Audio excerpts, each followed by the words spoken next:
കുട്ടികൾക്കും അറിയാം. വലിയ രീതിയിലുള്ള നീറ്റിനകത്ത് നടത്തിയിട്ടുള്ള ക്രമക്കേട് ശക്തമായി എതിർത്തുകൊണ്ടാണ് അത് ഇന്ന് ആ പരീക്ഷ റദ്ദ് ചെയ്യുന്ന സാഹചര്യം വരെ ഉണ്ടായി. അതിൻ്റെ അടിസ്ഥാനത്തിലാണ് SFI ഇത്തരത്തിലേക്കൊരു സമരം സംഘടിപ്പിച്ചത്. ഇവിടെ AGS ഓഫീസിനകത്ത് സമരം സംഘടിപ്പിക്കുമ്പോഴും ഇവിടെ ഓഫീസിനകത്തുള്ള ചില ഉദ്യോഗസ്ഥരുണ്ട് പോലീസിനെ ഇറക്കി അങ്ങ് SFI അങ്ങ് ഉണ്ടാക്കി കളയാന്നുള്ള ധാരണയിൽ ചില ഏമാന്മാർ ഈ AGS ഓഫീസിനകത്തുണ്ട്. ഏത് പോലീസല്ല പട്ടാളം വന്നാലും SFI ഇതിനകത്ത് മാർച്ച് അവസാനിപ്പിക്കാൻ വേണ്ടി തീരുമാനിച്ചാൽ ഇവിടെ ഇരുന്ന് അവസാനിപ്പിക്കും. അതാണ് SFIയുടെ പാരമ്പര്യം, അതാണ് SFIയുടെ ചരിത്രം. ചില പോലീസുകാർക്ക് ഹാലിളകിയിട്ടുണ്ട്. ഇതിനു മുമ്പ് നടന്ന ചില കാര്യങ്ങളൊന്നും ഈ തിരുവനന്തപുരം ജില്ലയിൽ തന്നെ നടന്ന പല കാര്യങ്ങളും ഞാൻ പോലീസുകാരെ ഓർമ്മിപ്പിക്കേണ്ട ആവശ്യമൊന്നുമില്ലല്ലോ. എല്ലാ പോലീസുകാർമാർക്കും നല്ല നിഗമനം ഉണ്ടാവുമല്ലോ.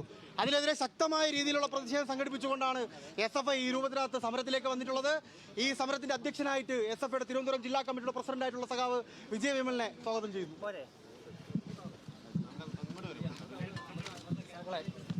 ഇവിടെ ജില്ലാ സെക്രട്ടറി നന്ദൻ സൂചിപ്പിച്ചതുപോലെ ലക്ഷക്കണക്കിന് വരുന്ന വിദ്യാർത്ഥികളുടെ സ്വപ്നങ്ങൾ തകർത്തെറിഞ്ഞുകൊണ്ടാണ് കേന്ദ്ര സർക്കാർ ഈ നിലയിലേക്ക് നീറ്റ് പരീക്ഷ റദ്ദാക്കുന്ന ഒരു നില സ്വീകരിച്ചിട്ടുള്ളത്. ഇതൊരു പുതിയ അല്ലെങ്കിൽ ആദ്യമായല്ല ഇത്തരത്തിലേക്കൊരു സംഭവം സംഭവിക്കുന്നത്. കേന്ദ്ര ഏജൻസി നടക്കുന്ന ഇത്തരത്തിലേക്കുള്ള ഒട്ടനെ കഴിഞ്ഞ തവണയും ഒക്കെ നമ്മുടെ നാറ്റ് പരീക്ഷ റദ്ദാക്കുകയും നെറ്റ് പരീക്ഷയുടെ ഒട്ടേറെ അത് റദ്ദാക്കുന്ന ഒരു സ്ഥിതി ഉണ്ടായിട്ടുണ്ട്. അത് നമ്മുടെ രാജ്യത്തിൻ്റെ അകത്തെ ഉന്നത വിദ്യാഭ്യാസ മേഖലയെ തകർക്കുവാനായിട്ടുള്ള വലിയ ശ്രമങ്ങളാണ് ഈ കേന്ദ്ര സർക്കാർ നടക്കുന്നത്. അതിനെതിരെ ശക്തമായിട്ടുള്ള പ്രതിഷേധമാണ് SFI നടത്തുന്നത്. ഈ സമരം സംസ്ഥാന സെക്രട്ടറി സഖാവ് സഞ്ജീവൻ. പ്രിയമുള്ള വിദ്യാർത്ഥിനി സുഹൃത്തുക്കളെ, സഖാക്കളെ, തിരുവനന്തപുരത്ത് ഇന്ന് ഈ മാർച്ച് സംഘടിപ്പിക്കാനുള്ള സാഹചര്യം നിങ്ങൾക്കെല്ലാവർക്കും അറിയാം.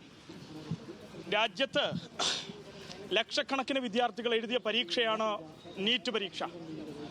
ആ നീറ്റ് പരീക്ഷ അതിൻ്റെ ചോദ്യപേപ്പർ സ്വകാര്യ കോച്ചിങ് സെൻ്ററുകൾക്ക് ചോർത്തി നൽകിയതിനെതിരെ ആ കോച്ചിങ് സെൻ്ററുകൾക്ക് ചോർത്തി നൽകിയ വിവരം പുറത്തു വന്ന സാഹചര്യത്തിൽ നാഷണൽ ടെസ്റ്റിംഗ് ഏജൻസി ഇന്ന് ഉച്ചയോടുകൂടി വന്ന് പ്രഖ്യാപിക്കുകയാണ്, രാജ്യത്ത് നടപ്പിലാക്കിയ ലക്ഷക്കണക്കിന് വിദ്യാർത്ഥികൾ പരീക്ഷ എഴുതിയ കഷ്ടപ്പെട്ട ഒരു വർഷക്കാലം മുഴുവൻ കേരളത്തിലും ഇന്ത്യയിലെ വ്യത്യസ്ത സ്ഥലങ്ങളിലും തങ്ങളുടെ +2 പഠനത്തിന് ശേഷം 1ഉം 2ഉം തവണ റിപ്പീറ്റും റിപ്പീറ്റും അതിൽ കൂടുതൽ തവണ റിപ്പീറ്റും ചെയ്ത് പരീക്ഷ എഴുതിയ വിദ്യാർത്ഥികളോട് ഇന്ന് ഉച്ചയോടുകൂടി പ്രഖ്യാപിക്കുകയാണ്, നിങ്ങളുടെ പരീക്ഷ റദ്ദാക്കിയിരിക്കുന്നു. ഇതേ പരീക്ഷ മെയ് മാസം 6 നടക്കുമ്പോൾ വിചിത്രമായ ഒരു ഉത്തരവ് രാജ്യത്തിൻ്റെ NTA പുറത്തിറക്കിയിരുന്നു. അത് ഇന്ന് രാജ്യത്ത് MBBS പഠിക്കുന്ന വിദ്യാർത്ഥികൾക്കൊക്കെയും ശനി ഞായർ ദിവസം, അതായത് ഈ നീറ്റ് പരീക്ഷ നടക്കുന്ന ദിവസങ്ങളിൽ ക്ലാസ് ഉണ്ടാകും. കാരണം എന്താണ് അവർ ഉത്തരമായി പറഞ്ഞത് എന്ന് ചോദിച്ചപ്പോൾ വിദ്യാർത്ഥികൾ പ്രതിഷേധിച്ചപ്പോൾ അതിന് ഉത്തരമായി നൽകിയത്, പരീക്ഷയ്ക്ക് കോപ്പിയടി സംഭവിക്കുന്നു, ആൾമാറാട്ടം സംഭവിക്കുന്നു, അതൊഴിവാക്കാനാണ് നിങ്ങൾക്ക് ക്ലാസ് മുറികളെന്ന്.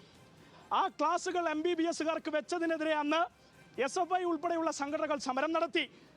എന്നിട്ടും അവർ ക്ലാസ്സുമായി മുന്നോട്ട് പോകും. ഞങ്ങൾ ക്ലാസ് ബഹിഷ്കരിക്കാൻ ആഹ്വാനം ചെയ്തു. തിരുവനന്തപുരം മുതൽ കാസർഗോഡ് വരെയുള്ള മെഡിക്കൽ കോളേജുകളിൽ വിദ്യാർത്ഥികൾ ക്ലാസ്സുകളിൽ വന്നില്ല. എന്നാൽ ഇന്നെന്താ സംഭവിക്കുന്നത്? രാജ്യത്ത് ലക്ഷക്കണക്കിന് വിദ്യാർത്ഥികൾ എഴുതിയ പരീക്ഷ, അവരുടെ കഷ്ടപ്പാട്, രാവന്തിയോളം പകലും രാത്രിയുമില്ലാതെ മണിക്കൂറുകൾ ഇരുന്നു പഠിച്ച് അധ്യാപകരും അവരുടെ മാതാപിതാക്കളും ഇല്ലാത്ത പണം ചെലവഴിച്ച് നീറ്റിന് പറഞ്ഞയച്ച വിദ്യാർത്ഥികളുടെ ഭാവി ഇന്നത്തോടുകൂടി അറബിക്കടലിൽ വലിച്ചെറിഞ്ഞിരിക്കുന്നു കേന്ദ്ര സർക്കാർ. ആരാണ് ഉത്തരം പറയാനുള്ളത്? കൃത്യം ഒരു വർഷത്തിന് മുന്നെയാണ് രാജ്യത്തെ നെറ്റ് പരീക്ഷ സമാനമായി റദ്ദാക്കിയത്. ഇതാ AGS ഓഫീസിലെ ഉദ്യോഗസ്ഥർ, SSCയും വ്യത്യസ്ത പരീക്ഷകളും UPSCയും സകലമാനവും നടത്തുന്ന രാജ്യത്തെ കേന്ദ്ര സർക്കാർ, അതിനെ ഭരിച്ചുകൊണ്ടിരിക്കുന്ന MHRD, അതിന്ന് കൈകാര്യം ചെയ്യുന്നത് സംഘപരിവാറാണ്. ആ സംഘപരിവാർ രാജ്യത്തെ വിവിധ NTA സ്ഥാപനങ്ങൾ എവിടെയാണ് സ്ഥാപിച്ചിട്ടുള്ളത് എന്ന് നമ്മൾ അറിയണം. ഈ സംസ്ഥാനത്ത് തന്നെ NTAയുടെ ഒരു സെന്റർ ഉള്ളത് കണ്ണൂർ ബസ് സ്റ്റാൻഡിന്റെ മുകളിലെ ഒരു താൽക്കാലിക വാടക കെട്ടിടത്തിലാണ്. രാജ്യത്തെ ഏറ്റവും സുപ്രധാനമായ പരീക്ഷ നടത്തുന്ന NTA സെന്റർ ഏറ്റവും തെറ്റായ നിലയിൽ മനുഷ്യവിരുദ്ധമായി, വിദ്യാർത്ഥി വിരുദ്ധമായി, അങ്ങേയറ്റം ഏറ്റവും വസ്തുതാവിരുദ്ധവും അതിനപ്പുറത്തേക്ക് അഴിമതിയും കൊണ്ടുകാടുന്ന നിലയിലേക്ക് രാജ്യത്തെ കേന്ദ്ര സർക്കാർ ഇത് കൈകാര്യം ചെയ്യുകയാണ്. ഈ കേന്ദ്ര സർക്കാർ നടത്തുന്ന ഏതു പരീക്ഷയിലും ഞങ്ങൾക്ക് വിശ്വാസമില്ല. അതുകൊണ്ട് തന്നെ ഞങ്ങൾ ആവർത്തിക്കുന്നു, നാഷണൽ ടെസ്റ്റിംഗ് ഏജൻസി പിരിച്ചുവിടണം. നാഷണൽ ടെസ്റ്റിംഗ് ഏജൻസി പിരിച്ചുവിട്ട് രാജ്യത്ത് ഏറ്റവും നല്ല നിലയിൽ ക്രമക്കേടൊന്നുമില്ലാതെ ചട്ടങ്ങൾ പാലിച്ച് ഏറ്റവും മാതൃകാപരമായി പരീക്ഷ നടത്താൻ കഴിയുന്ന സ്ഥാപനങ്ങൾ സൃഷ്ടിച്ചെടുക്കണം. അതിന് രാജ്യത്തെ RSSന് കഴിയില്ല. സ്വകാര്യവൽക്കരണവും ഉദാരവൽക്കരണവും പുതിയ ദേശീയ വിദ്യാഭ്യാസ നയത്തിലൂടെ രാജ്യത്തെ മുഴുവൻ സർവകലാശാലകളെയും ഇല്ലാതാക്കുന്ന RSSന് അത് കഴിയില്ല. അതുകൊണ്ട് തന്നെ ഇന്ന് ഞങ്ങൾ ആവർത്തിച്ചു പറയുന്നു, ഈ വിദ്യാർത്ഥികൾക്ക് അനുഭവിക്കേണ്ടി വന്ന ടോർച്ചർ, മാനസികമായ ബുദ്ധിമുട്ട്, അവരുടെ സാമ്പത്തിക ചെലവ് സർവ്വതിനും നിങ്ങൾ ഉത്തരം പറയണം. ആ ഉത്തരം പറയാൻ നിങ്ങൾക്ക് ബാധ്യസ്ഥതയുണ്ട്. ആ ബാധ്യസ്ഥതയിൽ നിന്നുകൊണ്ട് തന്നെ വിദ്യാർത്ഥികൾക്ക് അനുകൂലമായ നിലപാട് ഉണ്ടാകണം.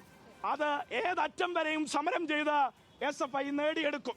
അങ്ങനെ നേടിയെടുക്കുന്ന സാഹചര്യമാണ് ഈ കേരളത്തിലെയും ഇന്ത്യയിലെയും SFIക്കുള്ളത്.